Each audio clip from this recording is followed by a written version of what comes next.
Welcome, Bill. Bill Haylock, Managing Director and Chairman of PX4's Software. Very pleased to have you here. Thanks for having me, Paul. You're welcome, Bill. You're welcome, always. PX4, it's an interesting product from the point of view that it works off jurisdictional workflows, or regulatory workflows, we call them. But as I know, because I've been part of developing the product on that side, that's a fairly labour-intensive sort of thing to do, is actually look at the legislation and map it into the product itself. It's critical for the product. But how do you see the scaling of the product, and what sort of tools can we use that are existing now and potentially in the future to scale the product quickly, so that we can meet market demand a lot more quickly as well, and perhaps be proactive in the way that we actually develop the system jurisdictionally? Yeah. Thanks, Paul. There's a couple of parts to that question, and I'll come back to the tools and how we do the tools second. But I want to just talk about the jurisdictions. And if I put it this way, every jurisdiction or every different state is a jurisdiction. It's got its own mining act or exploration mining, and its own oil and gas act for that matter. So it's basically two resource acts. A state is a country, or a jurisdiction is a country. It's how we define it. Now, there's something like 296 countries in the world. But then if you break that down and you take Australia has 7 exploration and mining, oil and gas jurisdictions, 6 states and a territory, all running their own. Now, the way that came about was that when the British went out and colonised parts of the world and colonised Australia, they end up putting the flag in 6 different parts, and then South Australia, one part had both Northern Territory and South Australia, was split and became a territory and a state. So we end up with 7 jurisdictions, and each one of them had its own mining act, which are fairly similar at the beginning, but then morphed in time because they're run by different states. So federation comes along and we amalgamate the states, but the rights to the minerals is in the Crown, invested in the state, remain with the state. And you know, some treasurers like Wayne Swan trying to get their greedy, muddy little fingers all over our state's money. Didn't happen, right? That's because he couldn't manage his own. Well, I hope Wayne's not listening to this. But hello, Wayne. And Wayne's an old, I know Wayne, so good on you, Wayne. Okay. But so Canada's the same. The USA is the same. They're all individual states with all, and so they're saying today those states run their own mining and oil and gas. I then go to India. India, again, a British colony. There's something like, I think, 27 Indian states and provinces or thereabouts. Again, whilst they have a federal act, it's administered with state laws at a state level. So there's all those different provinces.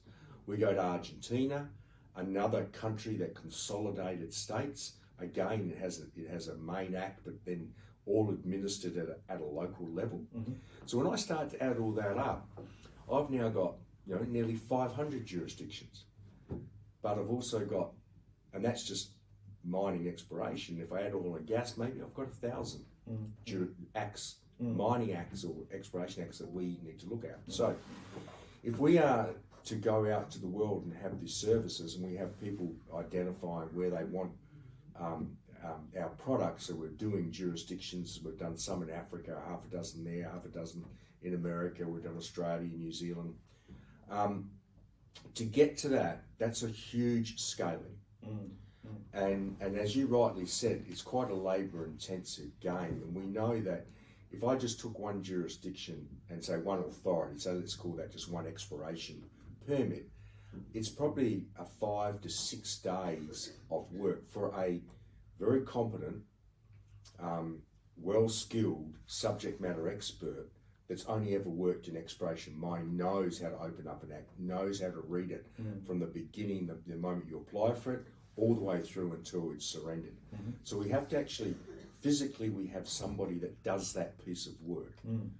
And then that work is put in right now into a very sophisticated Excel spreadsheet that leads the software programmer into how to put it into the workflow engine. So it's kind of a step to go forward.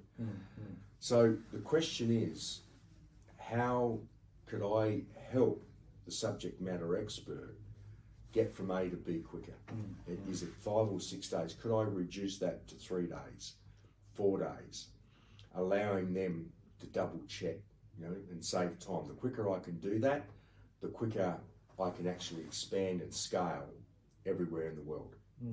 So that's the kind of the intention of it. I mean, there's a few other sophisticated parts of the black and the white and the grey that you and I are not going to go into because we know it and the rest of the world probably doesn't understand that. Yeah, absolutely. Yeah, very good, very good. Well, look, thank you, Bill, for that. It's I think that the future is around that artificial intelligence technology that's coming out. All of that stuff that's developing really, really quickly. But I think that'll be a huge benefit to PX4 and its ability to fast track that scaling of the product and its market. So So while we're on that, we now have a research agreement with the Queensland University of Technology in Queensland to look at the AI, to review it, assess it, and how it's structured of what we're trying to do in that space. I won't go into a lot of detail of that because right now it's intellectual property for us. Yep. But you're quite correct. It's an AI tool. It's in the natural language processing realm that we're trying to develop. Yeah. Okay. And if it works, we'll increase our scalability, the speed of it, as well as saving dollars and cents for everyone. Yeah. Well, that's a good topic for a good follow-up topic for the next sort of 6 months or so, because as you know, these things develop quickly. So perhaps another round of discussion around that tool and its application, how well it's working, what it can do, what it can't do. But we can cover that at a later time. So thank you very much, Bill. No, Paul, pleasure as always. Thank you.